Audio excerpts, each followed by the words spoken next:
Polisi itu nangkap orang atas dasar laporan masyarakat. Memang kebetulan saya bagian dari masyarakat.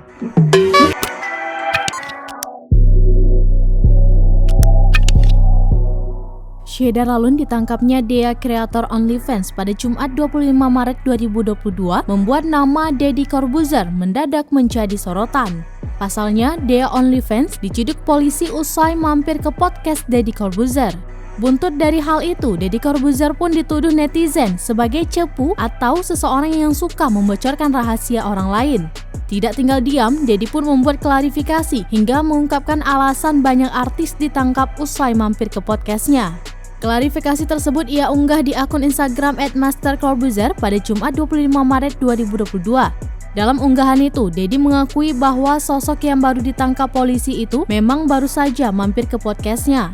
Ia menyebutkan kasus penangkapan orang-orang yang baru saja mampir ke podcastnya itu merupakan kebetulan semata. Kemarin itu baru aja ada yang ketangkep gara-gara kasus pornografi. Kebetulan orang itu baru dari podcast gua. Nah, habis dari sana netizen menganggap podcast ini adalah cepu. DC itu Deddy cepu. Enggak, itu kebetulan gitu loh. Enggak ada cepu tuh, enggak ada. Ia mengaku artis atau orang-orang yang ditangkap setelah memenuhi undangan podcastnya hanya sekitar 2 orang. Namun asistennya yang kerap dipanggil Juju itu langsung membantah dan mengkoreksi Deddy bahwa kasus kebetulan tersebut terjadi kepada 8 orang tamu yang baru saja ia undang ke podcastnya. Paling juga yang dari sini ketangkep juga 2 paling. Mas, 8 orang. 8 orang? Iya.